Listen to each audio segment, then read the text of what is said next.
মার্কিন রাজনীতির প্রভাবশালী কণ্ঠ থেকে এলো এক ভয়ঙ্কর হুঁশিয়ারি।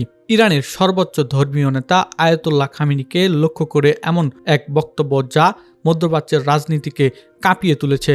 মার্কিন প্রেসিডেন্ট বলেছেন, প্রয়োজনে ইরানের জনগণকে রক্ষার স্বার্থে দেশের সর্বোচ্চ ধর্মীয় নেতা খামেনিকে হত্যা করতে পারেন মার্কিন প্রেসিডেন্ট ডোনাল্ড ট্রাম্প। সম্প্রতি ফক্স নিউজকে দেয়া এক সাক্ষাৎকারে মার্কিন সেনেটারি সরাসরি ইরানকে উদ্দেশ্য করে বলেন, নিজেদের জনগণকে যদি ভালো জীবনের দাবিতে রাস্তায় নামার কারণে হত্যা করা হয় তাহলে ডোনাল্ড ট্রাম্প চুপ করে বসে থাকবে না। মার্কিন সেনেটারি আরও বলেন, ইরান সরকারকে বুঝতে হবে, খামেনি যদি নিজ জনগণের উপর দমন পীড়ন চালান তাহলে তার জবাব ভয়াবহ হতে পারে। এই মন্তব্যে আন্তর্জাতিক অঙ্গনে তাৎক্ষণিক আলোড়ন তোলে। তিনি আরও বলেন, ইরানে পরিবর্তনের হাওয়া বইছে। চলমান এই আন্দোলন শুধু দেশটির অভ্যন্তরীণ বিষয় নয়, বরং মধ্যপ্রাচ্যের ইতিহাসে বড় ধরনের মোড় ঘোরাতে পারে এই বিক্ষোভ। ইরানের বর্তমানে অর্থনৈতিক সংকট, মুদ্রাস্ফীতি ও মুদ্রা অবমূল্যায়নের জেরে দেশ জুড়ে ছড়িয়ে পড়েছে রক্তক্ষয়ী বিক্ষোভ। রাস্তায় নামা মানুষের ক্ষোভ আর হতাশা ক্রমেই রূপ নিচ্ছে সংঘাতে।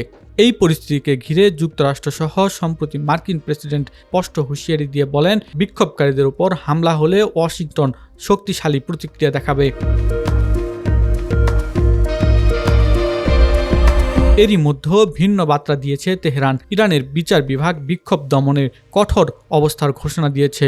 প্রধান বিচারপতি গোলাম হোসাইনি মহসিন যে জানিয়েছেন, দাঙ্গা জড়িত নেতৃত্ব দানকারী কিংবা সাহায্যকারীদের কোনো অজুহাতই গ্রহণযোগ্য নয়। তিনি স্পষ্ট করে বলেন, রাষ্ট্র এসব কর্মকাণ্ড সহ্য করবে না। আইন শৃঙ্খলা বাহিনীকে কঠোর হওয়ার ইঙ্গিত দেন তিনি।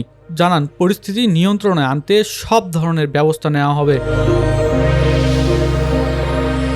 তবে এই কঠোর অবস্থার মাঝেই ভিন্ন সুর শোনা গেছে প্রেসিডেন্ট মাসুদ পেজেশকিয়ানের কণ্ঠে।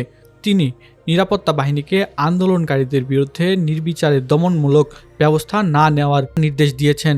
তিনি বলেন, শান্তিপূর্ণ বিক্ষোভকারী আর সশস্ত্র দাঙ্গাবাজের মধ্যে স্পষ্ট পার্থক্য করতে হবে। তার এই বক্তব্য ইরানের ক্ষমতার ভেতরের বিভাজনকে সামনে এনেছে।